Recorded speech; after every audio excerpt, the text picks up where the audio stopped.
जी अस्सलाम वालेकुम वरहमतुल्लाहि वबरकातुहू। कसर हुसैन शाह, रोज़नामा ख़बर मुल्तान से वाबस्तगी है और आप देख रहे हैं यूट्यूब चैनल बाटी बंगला न्यूज़ अपडेट के नाम से।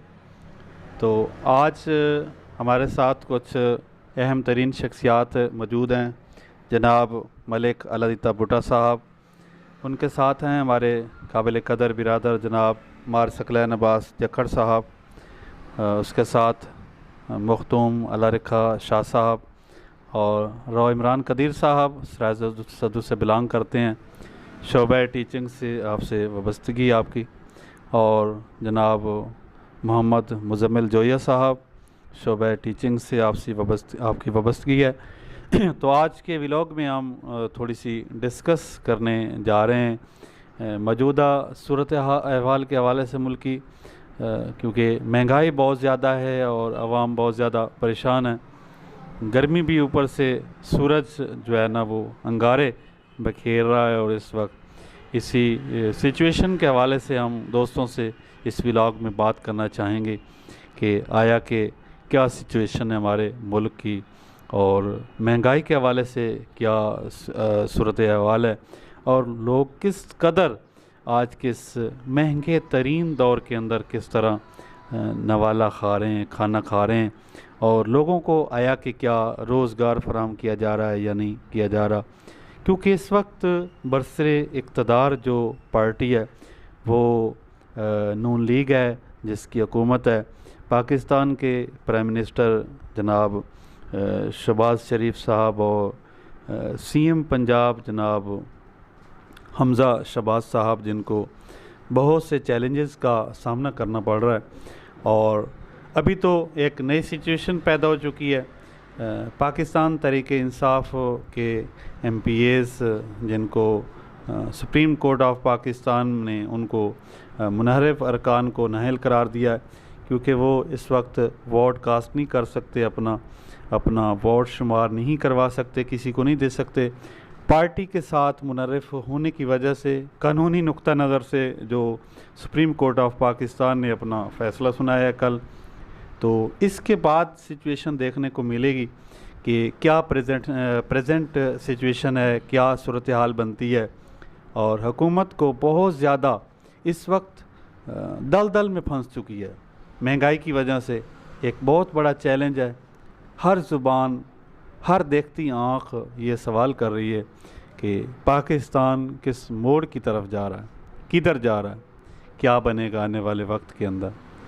तो हर बंदा इस जगह परेशान है, क्योंकि जब भी हुकूमती मसाइल बनते हैं और मुल्क की सूरत अहवाल जब इन मसाइल की तरफ जब धकेल दी जाती है या इस तरफ जाती है, तो फिर साफ ज़ाहिर है छोटा जो पसमानदा इलाका है, पसमानदा तबका है, मुआशरे का जो गरीब नादार लोग हैं, जिनके पास रोज़गार की कमी होती है और वसाइल की कमी होती है, तो वो इंतहाई परेशान होते हैं।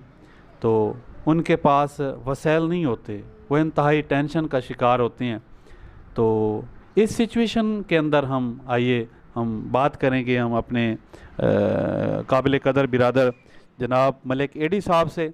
मैं उनसे सवाल ये पूछना चाहूँगा कि क्या आप पाकिस्तान तहरीक इंसाफ को लाइक करते हैं, या आप पाकिस्तान मुस्लिम लीग नवाज़ को पसंद करते हैं, या आपने माजी के अंदर कौन सी हुकूमत को बेहतर पाया या मौजूदा हुकूमत को बेहतर पाया।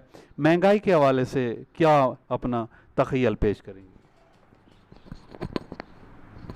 औज़ुबिल्लाहि मिनश्शैतानिर्रजीम, बिस्मिल्लाहिर्रहमानिर्रहीम। हुक्मरान जो भी आ रहे हैं पाकिस्तान में, मकसद जो पाकिस्तान का है, जो हमारे कायदीन ने पाकिस्तान को बनाने का मकसद बनाया था, वो ये था कि इस्लाम के मुताबिक ज़िंदगी बसर की जाए, आवाम को उनकी सहूलियात और उनका हकूक़ दिया जाए। लेकिन जो इस वक्त हमारे मुल्क का हाल चल रहा है वो ये है, जो भी इक़्तिदार में आता है वो दूसरा उसके मुखालिफ हो जाता है, मुतजाज हो जाता है। आवाम के बारे में सोचने की बजाय वो अपने पेट पे अपना जो है बैकग्राउंड के लिए वो सोचना शुरू कर देते हैं। वो आवाम के लिए नहीं सोचते।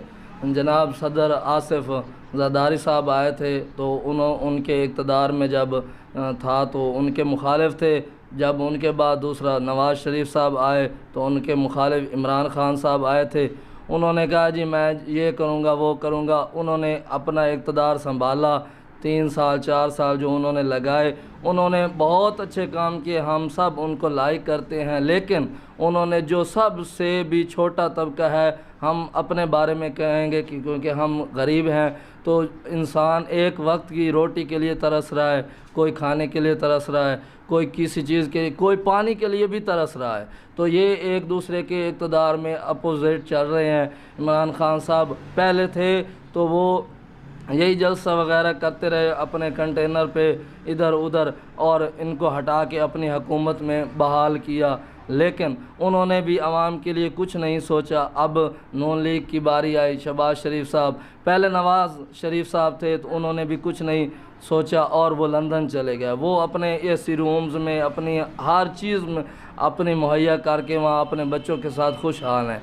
लेकिन आवाम उस नवाज़ शरीफ के दौर से लेके आज तक परेशान है, महंगाई की तरफ से, हर चीज़ की तरफ से वो परेशान है। लेकिन इमरान ख़ान साहब के दौर में भी यही मसला था, तो अब शहबाज शरीफ का दौर आया है तो अब भी इमरान ख़ान साहब कहते हैं कि अब मुझे फिर मौका दिया जाए।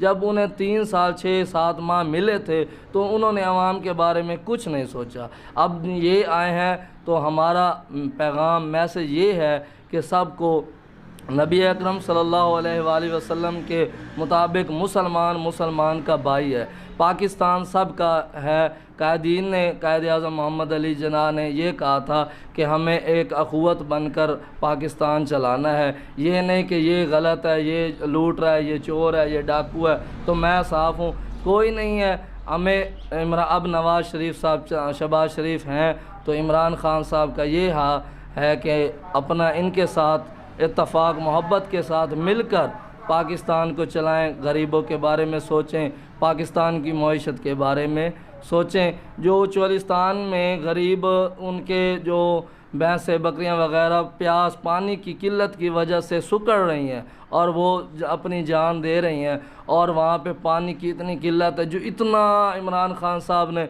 जलसे किए हैं, उनकी लाखों करोड़ों की तादाद मौजूद है। उनको ये नज़र नहीं आ रहा कि वो पानी कहाँ जा रहा है। पानी के लिए कंटेनर, अपने चहीतों को कहीं भी कंटेनर पानी के लेके वहाँ चले जाएं। हमने एक सोशल मीडिया पे वीडियो देखी, एक भाई ने अपने जज्बात को काबू में ना रखते हुए अपना एक ट्रैक्टर ट्राली पे वो अपना वो बड़ा सा टैंक लेके वहाँ पे जाके पानी का छोड़ा और वहाँ पे जानवरों ने बहुत खूब पानी सैराब किया। हमारी यही गुजारिश है कि इमरान ख़ान साहब इतना लाखों का ये अपना इजलास कर रहे हैं, कभी मुल्तान, कभी पेशावर, कभी इस्लामाबाद, जल्द से करें। लेकिन इसमें यही हाल है कि अवाम कितनी फारिग जाके वहाँ जलसों में खड़ी है, ये अवाम इनके साथ है, ये अवाम के बारे में नहीं सोचते। बस शुक्रिया, बहुत शुक्रिया। हमारे बिरादर एडी साहब ने बहुत अच्छे ख्यालात का इज़हार किया है, जिन्होंने मौजूदा हुकूमत को और साबका हुकूमत को एक पैगाम दिया है कि आप ये सारे जलसा जुलूस सब कुछ कर रहे हैं, आप गुरबा की मदद करें, चोलिस्तान थर पर करके वहाँ के मुतासरीन की खिदमत करें। आप अपना वक्त इन चीज़ों पे तो लगाते हैं तो, लेकिन उन हमारे गरीब भाइयों के लिए, पसमानदा भाइयों के लिए सोचना चाहिए। बहुत अच्छा मैसेज दिया। आइए हम बात करेंगे जनाब हमारे टीचर सकलैन साहब से, जो शोबा टीचिंग से वाबस्तगी उनकी, और मौजूदा सूरत अहवाल से हम सूरत अहवाल के हवाले से हम पूछना चाहेंगे। सकलैन साहब, हमें बताइएगा कि आप मौजूदा सिचुएशन के हवाले से क्या कहेंगे कि हमारा मुल्क किस तरफ जा रहा है और क्या करना चाहिए, और कौन सी पार्टी इस वक्त जिसको आकर गरीब आवाम के बारे में सोचना चाहिए, हमारे वतन अज़ीज़ इस्लामी जमहूरिया पाकिस्तान के बारे में सोचना चाहिए, क्या ख्यालात का इज़हार करेंगे? बिस्मिल्लाहिर्रहमानिर्रहीम। सबसे पहले तो हमें जो भी है काम चल रहा है हमारे मुल्क के अंदर, ये महंगाई वगैरह, जो महंगाई वगैरह है, सब बहुत गरीब जो है आवाम वो पिस रही है गुर्बत की चक्की में। अमीर जो है वो अमीर से अमीर तर होता जा रहा है और गरीब जो है वो गरीब से गरीब तर होता जा रहा है। इसके लिए हमें चाहिए सब मिलकर जो है ना, इसके लिए बड़ी जो पार्टीज़ हैं सबको मिलकर इसके लिए काम करना चाहिए, ताकि मिल के ही हम इस मुल्क को अपने बेहतरी की तरफ लेके जाएं। इससे जो गुर्बत है, महंगाई है, इससे छुटकारा मिलकर ही पाया जा सकता है। ये नहीं कि कोई पार्टी आए वो आए, कोई भी पार्टी अकेले ये काम नहीं कर सकती। जब भी एक पार्टी आती है इक़्तिदार में तो दूसरी जो है ना उसकी टांग खींचना शुरू कर देती है कि ये आपने कर दिया वो कर दिया, उसके मुखालिफ हो जाती है। फिर नई पार्टी आई, उसने भी यही काम शुरू कर दिया, धरने दिए, इजलास किए उनके ख़िलाफ़। कोई भी आज तक मिल के काम उन्होंने नहीं किया कि मिल के बैठ के मुल्क के गरीब आवाम के बारे में सोचें कि उसके लिए हमें क्या करना चाहिए, जो गरीब है उसके लिए क्या करना चाहिए। सिर्फ़ आप अपने आप के लिए सोचते हैं, अपनी जेब भरने के लिए आते हैं। जो भी आया है उसने अपनी ही जेब भरी है, गरीब के लिए उसने कुछ नहीं सोचा। कोई फलाही इदारा कायम नहीं किया, कोई अच्छा अस्पताल नहीं बनाया। जो है आप देख लें हस्पतालों के सामने गरीब के लिए दवाई मौजूद नहीं है। अब एक ब्लड प्रेशर की गोली लेने जाएं तो आपको 25 से 30 रुपए में जाके मिलती है। तो गरीब आदमी क्या करेगा? एक दिन के अब घी है वो 500 रुपये पे पहुंच गया है। तो गरीब की दिहाड़ी जो है, मजदूरी जो है वो सिर्फ 500 रुपये है। तो उसके अगर 4-5 बच्चे हैं तो वो क्या करेगा? अपनी बीवी के लिए की दवाई है, बच्चों की दवाई है, उसके लिए उनके लिए खाना है, पहनने के लिए 500 रुपये में क्या चीज़ आप आती है। तो ये हमारे हुक्मरान को चाहिए कि बराए मेहरबानी मिल के सब आपस में लड़ाई झगड़ा छोड़ के, ये नहीं कि एक इक़्तिदार में आई है तो दूसरी उसकी टांग खींचना शुरू कर, मिल के काम करना चाहिए मुल्क के लिए और इसकी गरीब आवाम के लिए। यही मेरा आपके पैगाम है। बहुत शुक्रिया शकलैन साहब, आपने अपने ख़यालात का इज़हार किया मौजूदा सिचुएशन के हवाले से। हमारे साथ एक और नौजवान मौजूद हैं जिनके लिए इमरान खान साहब का तो नारा था कि हमने यूथ के लिए बहुत वर्क किया है, लेकिन आइए हम अल्लाह रखा शाह साहब से पूछना चाहेंगे कि आप नौजवान हैं और मौजूदा सूरत अहवाल, हमारे वतन अज़ीज़ की सूरत अहवाल के हवाले से, और ख़ास तौर पे आप नौजवान हैं, अपने यूथ के लिए, अपने दोस्तों के लिए क्या पैगाम देना चाहेंगे हमारे इस यूट्यूब चैनल के हवाले से सामीन को, ऑडियंस को? औज़ुबिल्लाहि मिनश्शैतानिर्रजीम, बिस्मिल्लाहिर्रहमानिर्रहीम। जो पहले जो भी हुकूमतें आई हैं, किसी ने भी आज तक किसी गरीब का कुछ भी नहीं सोचा। जो भी आई हैं वो अपने इक़्तिदार का सोच रही हैं।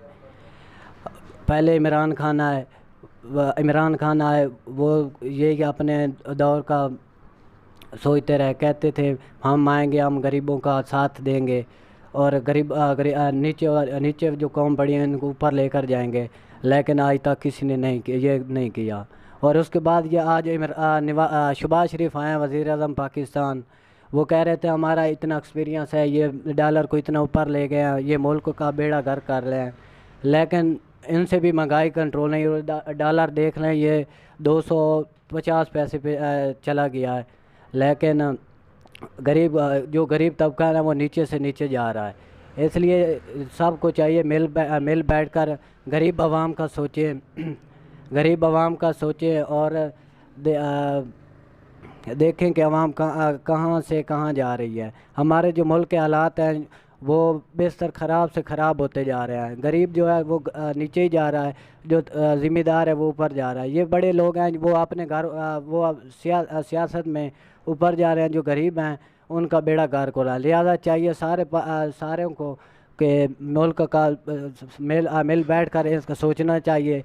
ये जो नौजवान हैं इनका आगे वाले दौर का कुछ सोचें, और ये पढ़े लिखे नौजवान आजकल ये देखें रुल रहे हैं और इनका कुछ नहीं हो रहा। लिहाजा मेरी तमाम हुकूमतों से अपील है कि इन गरीब आवाम का कुछ ना कुछ सोचें। जी, ऐसे शाह साहब, अल्लाह रखा शाह साहब जो अपने ख़यालात का इज़हार कर रहे थे। तो अब मैं जिस शख्सियत से इस हवाले से पूछने जा रहा हूँ, जो किसी तारफ़ के मुताज नहीं है, शोबा टीचिंग से काफ़ी अरसा से वाबस्ता हैं, राव इमरान कदीर साहब सराय सदू शहर से बिलोंग करते हैं। और मैं आपसे, राव इमरान साहब कैसे हैं? ठीक ठाक सर, खैरियत। मेरा ये पहला सवाल है कि इस वक्त पाकिस्तान एक दलदल में फंस चुका है, सियासी, समाजी, सहाफ़ती और ख़ास तौर पे जो मैशत हमारी डूब रही है। तो इस डूबती नाव को संभाला देने के लिए आपके ख़यालात के हवाले से हम ये पूछना चाहेंगे कि कौन इसका ज़िम्मेदार है जिसने हमारे मुल्क का बेड़ा गर्क किया है और मुल्क को यहाँ तक पहुँचा दिया। बिस्मिल्लाहिर्रहमानिर्रहीम। जैसा कि शाह साहब ने सवाल किया है कि मुल्क की मईशत को किसने बेड़ा गर्क किया है, तो इसमें सबका हिस्सा है। चाहे नून लीग है, पीपल पार्टी है, और वो साबका दिनों में जो पीटीआई की गवर्नमेंट गुजरी है, इसने तो माशाल्लाह हाथ अबूर कर दिए हैं। और रही सही जो अभी हमारे पास हमारी हुकूमत आई है नून लीग की, इसने अपने हाथ जो है वो एक किस्म के मक्खियों के छत्ते में डाल दिया है। इनको इस चीज़ से बचना चाहिए था और फ़ौरन जो है वो इलेक्शन की तरफ चले जाते। तो इस तरीके से एक इलेक्टेड गवर्नमेंट के आने से बहुत मईशत पे अच्छे असरात मुरतब होते। अब चूँकि इमरान खान पीटीआई जो जमात है वो अब इनके पीछे हाथ धो के पड़ी हुई है। किया धरा बिल्कुल इन्हीं लोगों का है, लेकिन अब वो इस चीज़ का क्रेडिट लेना चाहते हैं कि नून लीग ने मुल्क का बेड़ा गर्क कर दिया है। लिहाजा अभी इनको इसी हवाले से मैं ये कहना चाहता हूँ कि नून लीग को अब फिल जो है वो इलेक्शंस की तरफ जाना चाहिए। और इस तरीके से हो सकता है, लगता तो नहीं है कि कोई भी हुकूमत जो है वो आवाम के लिए सोचते हैं, कभी भी नहीं सोचते। जब भी इनकी लड़ाई होती है तो 22 करोड़ आवाम का नाम लिया जाता है, लेकिन आवाम का नहीं सोचते हैं। लेकिन इनको सोचना आवाम के लिए चाहिए। वोट लेते हैं, आवाम से लेते हैं, फिर जाके पार्लियामेंट में बैठ जाते हैं, उधर की तनख्वाहें बटोरते हैं। चाहे कोई भी जमात है, पीपल पार्टी है, नून लीग है, पीटीआई है, या वटएवर कोई भी है, इनका काम ये नहीं है कि बैठ के हमने तनख्वाहें लेनी है। अपना जब कहीं पे फौतकियाँ होती हैं, जब ये फारिग हो जाते हैं, फिर ये फातिहा पढ़ने के लिए भी भाग भाग के चले जाते हैं, क्योंकि उनका अपना वोट नज़र आ रहा होता है। तो इसीलिए मैं ये कहना चाहता हूँ शाह साहब कि हमारे मुल्क का अल्लाह ही हाफिज़ है, लेकिन इनको हुक्मरानों को सोचना चाहिए। हम ये सुना करते थे कि तुझे शनाख्ती कार्ड पे रोटी भी नहीं मिलती। अब इन लोगों ने शनाख्ती कार्ड पे लगा दिया। वो शनाख्ती कार्ड दिखाते हैं तो कुछ राशन मिलना शुरू हो जाता है। तो ये आलम है इस मुल्क का। इस मुल्क को डूबने से बचा सकते हैं अल्लाह के हुक्म से।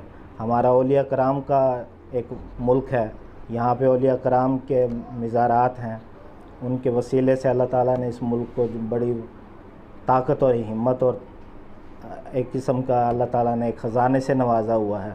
लिहाजा इस सोने की चिड़िया को जो है वो आज़ादी से उड़ने दें, ना कि इसको कैद करके इसको ख़त्म कर दिया है। मेहरबानी, शुक्रिया। इमरान साहब, हमारा आपसे आखिरी क्वेश्चन है, इस वक्त जो सिचुएशन है, हमारे यूथ को ख़ास तौर पे नौजवानों को क्या करना चाहिए, उनको किसको सपोर्ट करना चाहिए ताकि हम आने वाले वक्त के अंदर हमारा मुल्क जो है ना एक मुस्तहकम पोजीशन पे पहुंच सके? इसके बारे में आपने यूथ के हवाले से मुझसे सवाल किया है। यूथ की बहुत बड़ी तादाद एक तो इमरान खान के साथ है। इमरान खान बज़ात खुद एक अच्छा इंसान है। जिस तरीके से उन्होंने अपने अरकान को जो है वो इलेक्ट किया, अपने पार्टी में शामिल किया, वो इधर उधर के टूटे फूटे हुए लोग थे जिन्होंने आते ही हुकूमत में जो है वो एक इंतशार पैदा किया। इमरान खान को भी नहीं चलने दिया और करप्शन का जो है वो पहाड़ खड़े कर दिए। लिहाजा यूथ, जैसा कि नारा था इमरान खान का कि यूथ यूथ यूथ यूथ के वो गाने गाते थे, लिहाजा उनको यूथ को सामने लेके आना चाहिए था। गरीब से गरीब इंसान को सामने लेके आना चाहिए था। उन्होंने भी उस दूसरी हिसाब का जो गवर्नमेंट्स थी उनके हिसाब से जो है वो बड़े बड़े इलेक्टेड लोगों को इलेक्ट कर लिया अपनी पार्टी के लिए। लिहाजा इस तरीके से इस तरीके से तो नून लीग और पीटीआई में क्या फ़र्क रह गया, पीपल्स पार्टी में क्या फ़र्क रह गया? ये तो लोग तो वही हैं, सिर्फ वज़ीर आज़म तब्दील हो जाता है शक्ल से। तो इस हवाले से यूथ को जो है वो अपना देखना चाहिए और हक़ और सच के साथ जो है वो खड़े होना चाहिए। सामीन, इमरान साहब का कहना है कि ये चेहरे तो हर वक्त बदल लिए जाते हैं, शक्लें तो बदल ली जाती हैं, लेकिन अंदर से कोई नहीं बदलता। अगर कोई बदलेगा इस मुल्क को, जब तक आप अंदर से नहीं बदलते, अपने मन को साफ़ नहीं करते, अपने दिल को साफ़ नहीं करते, इस मुल्क को सच्चे दिल के साथ मोहब्बत नहीं करते, तब तक ये वतन, ये हमारा गुलशन, ये महकता हुआ ये वतन इस्लामी जमहूरिया पाकिस्तान, उस वक्त इसके अंदर उस वक्त तक चेंज नहीं आ सकती। खुदारा इस वतन पे रहम कीजिए, खुदारा इस वतन के बासियों की खैर के लिए कुछ सोचिए, खैर सगाली के लिए कुछ सोचिए, नौजवानों के लिए सोचिए, आज के बच्चे के कल के लिए कुछ सोचिए। क्या सोचा आपने, कहाँ से कहाँ तक हमारे वतन को पहुँचा दिया। उम्मीद ये कि आप हमारे इस YouTube चैनल को सब्सक्राइब करेंगे और हमारे आज के इस व्लॉग को सुनेंगे, पसंद करेंगे। नेक्स्ट व्लॉग के लिए तक हम इजाज़त चाहिए। बहुत शुक्रिया।